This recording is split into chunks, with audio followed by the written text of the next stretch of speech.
It's your boy Trav from Leveling Up with Benjamin Banks, and I am back, and I am covering Teenage Mutant Ninja Turtles, The Last Ronin, issue number 2. And we got some changes being made. It's still written by Kevin Eastman, Peter Laird, Tom Waltz, but, you know, of course, Escorza brothers on the art, but we have added Ben Bishop. We've added Ben Bishop, and of course, color is still by Edgar Delgado. So, before I get into the backwards nitty-gritty stuff, of course, I gotta show y'all the actual issues. So, right here, we have your regular Last Ronin issue number 2 cover with Raphael on the front, and he's taking out some ninja. And, of course, we have our retail incentive cover as well. Boom. Right there. Fire. Of course. Every issue so far, cover art has been fantastic. So, let's get into some of the behind-the-scenes stuff before we dive into the issue.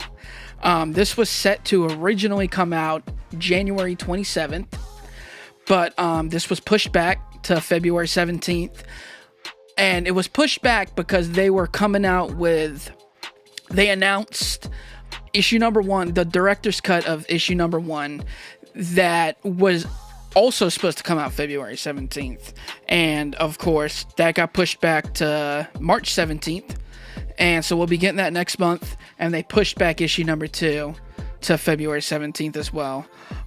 We didn't receive nearly as many variant covers this time. We got close to about 30 different variant covers, but, you know, from the last one being 70, we're a hell of a difference, but 30 still a lot.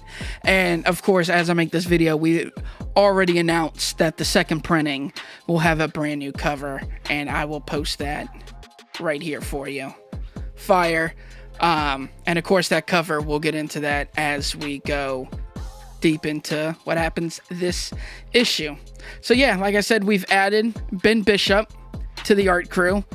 He is my favorite Teenage Mutant Ninja Turtles artist that they've brought on, you know, since they've brought this back, outside of Sophie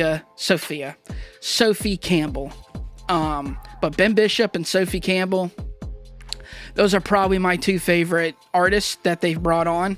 So I'm excited to see Ben Bishop taking on the Last Ronin series, who had some of the exclusive retailer incentives for issue number 1. He did a couple covers for that. So let's dive on in.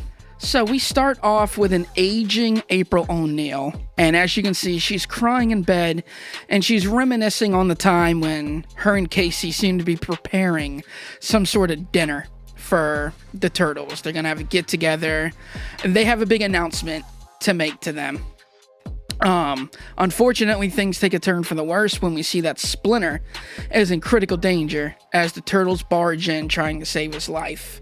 As you can tell, you know, Splinter is, you know, holding on to life as we see him laid on the table there.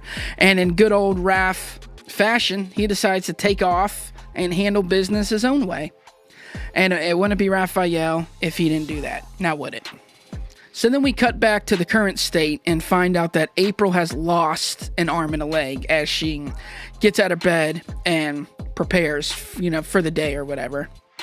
And, you know, we'll get into later on in the issue exactly how she lost that arm and that leg. Now, as she walks into the kitchen, we can see that Mikey is enjoying a nice round of tea with his brothers and some sort of spiritual connection that he still seems to be having with his brothers. I like that they've still incorporated all the Turtles into the story. So outside of that, you know, again, we're going back to a flashback of, you know, Raph's taken off and he's going to handle business on his own for what the Foot Clan have done to Splinter. So, you know, Raph's out for revenge and he's going to seek retribution. Here we are encountering an epic battle between Raphael and Karai. And, this battle is super sweet, man. And of course, as fate would have it, Karai gets the upper hand and drives her blade in the Raph's chest, as you can see. And he floats to the bottom of the Manhattan River. We get a little bit of Titanic going on. Jack couldn't fit on the door. She had to let him go. Karai had to let Raph go. And he floated down to the bottom of the Manhattan River alongside his lone Sai. So we get this incredible scene right there. I love now that we have found out how Raph lost his life. And they're giving Karai a little bit of a hoorah that, she took out one of the turtles. Which I'm all for if we're going to be killing off, some of these turtles. Let Karai get a little bit of shine in doing so.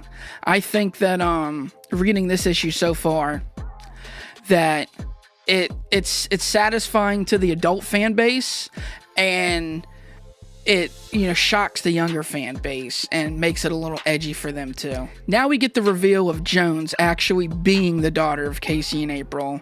I'm sure that's something we all speculated, but it was nice to see that reveal coming. We can see here that Oroku Hiroto is gearing up for another battle. He has learned that there's a turtle that, survived the, the battle, if you will. And, he's got to get ready. He's got to take out this turtle. And on the flip side, though, we can see that Mikey and Jones are preparing for an all-out attack on Hiroto and the Foot Clan. So, again, we get both sides of the coin, both preparing. They're going to meet head-to-head. And, it's going to go down. So now we get a little bit more backstory on Mikey and where he's disappeared to. I'm not going to go deep into that. But pretty much, he went to go find himself after what happened. And, now he's back in Manhattan and he stirred up some stuff. And now Jones and the Resistance have, bigger problems to deal with. And they're bringing Mikey along for the ride. But of course, as we are unwinding down to the end of the issue, it would not be the Last Ronin without one more big reveal. As April opens up the safe to reveal the infamous Casey Jones hockey mask. What a way to end the issue. Now, what we're revealing here is that Casey has passed on from this life, and now maybe April has taken on the mask as her signature thing, or maybe Casey's still alive somehow, and we're gonna see him in the next issue. I don't think it's that. I do think Casey's passed on. However, I won't be shocked if they throw me a curveball and we're bringing in now Casey Jones and he's survived now and he's coming back and he's ready to fight. Also at the end, we get the reveal of issue number 3 cover, which is coming out on May 12th. And as we see a thing of rubble, and it's got Leo's sword sticking out from the rubble with Casey's hockey mask hanging from the sword. That's leaving us with a ton of speculation. And, pretty much saying this next issue is going to cover how Leo died and what's going on with Casey. So I'm really excited for this. I love the direction that they're headed in with this series. It's been such an incredible journey so far, only just through the 2 issues.